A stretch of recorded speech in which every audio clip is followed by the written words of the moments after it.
వందే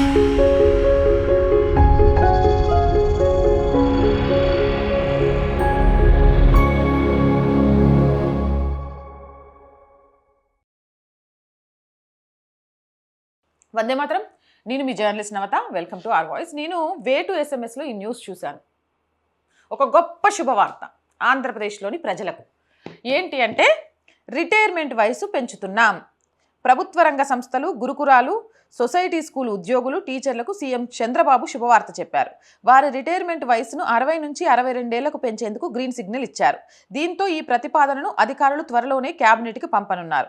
అక్కడ ఆమోదం లభించగానే జీవో వెలువడనుంది. దీనివల్ల దాదాపు 11,000 మంది ఎంప్లాయీస్కి ప్రయోజనం కలుగుతుంది. గుండెల మీద చేసుకొని ఈ వార్త చూస్తున్న వాళ్ళంతా నాకు చెప్పాల్సింది ఏంటంటే, ఇది శుభవార్తనా? నాకు కాదు, నా దృష్టిలో కాదు. ఇది ఒక దరిద్రపు వార్తే. హాయిగా 60 సంవత్సరాలు తమ జీవితంలో పరిగెడుతూ విశ్రాంతి తీసుకోవాల్సిన వాళ్ళని, మీకు ఫండ్స్ లేక, రిటైర్మెంట్ బెనిఫిట్స్ ఇవ్వలేక, వాళ్ళతో ఇంకో 2 సంవత్సరాలు ఉద్యోగం బలవంతంగా చేయించుకుంటూ వాళ్ళలోని వృద్ధాప్య మాధుర్యాన్ని అనుభవించకుండా చేస్తున్నారు. వాళ్ళలో ఒత్తిడిని పెంచుతున్నారు.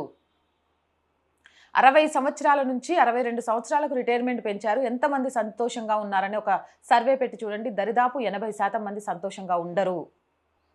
అదే ఆ 80% మందిలో 100% మందిని అడగండి. మీకు రిటైర్మెంట్ ఇచ్చి, ఆ ఉద్యోగ ప్రకటనలు ఇచ్చి, మీ పిల్లలకి ఉద్యోగాలు రావడానికి అవకాశం కల్పిస్తే మీరు ఆనందంగా ఫీల్ అవుతారా? లేకపోతే మీ రిటైర్మెంట్ వయసును పెంచితే ఆనందంగా ఫీల్ అవుతారా అంటే లేదు. నోటిఫికేషన్స్ రావాలి, యువతకు ఉద్యోగాలు రావాలి, అప్పుడే ఆనందంగా ఫీల్ అవుతాం. యువత వయసు అయిపోయి ఉద్యోగాలు లేక, ఉద్యోగం లేదని పెళ్ళవ్వక, వాళ్ళ జీవితాలన్నీ అగమ్య గోచరంగా మారుతూ, నలుగురితో 4 మాటలు అనిపిస్తూ ఉంటే, ఆ మాటలకు సమాధానం చెప్పలేక మాదక ద్రవ్యాలకో లేకపోతే మందుకో బానిసలైపోతూ ఉంటే, ఇక్కడ తల్లిదండ్రులేమో 60 సంవత్సరాలు వచ్చిన తర్వాత కూడా కుటుంబ భారాన్ని మోసి అలసిపోయి ఇక విశ్రాంతి తీసుకోవడానికి అవకాశం లేక మళ్ళీ 2 సంవత్సరాలు పనిచేయాలి అనడం ఎంతవరకు సమంజసం? ఇది ఎవ్వరినీ బాగు చేయడానికి కాదు. ప్రభుత్వాలు తమ తప్పిదాలను తప్పించుకోవడానికి, తమ బెనిఫిట్స్ ఇవ్వలేక అపహాస్యం పాలవ్వకుండా ఉండడానికి ఏదో సానుభూతిని చూపిస్తున్నట్టు చేస్తున్న ప్రకటనలే తప్ప దీంట్లో నిజంగా ఎవరికీ న్యాయం లేదు. ఇది శుభవార్త కానే కాదు. అవునంటారా, కాదంటారా? మీ అభిప్రాయం ఏంటి? కామెంట్ చేయండి.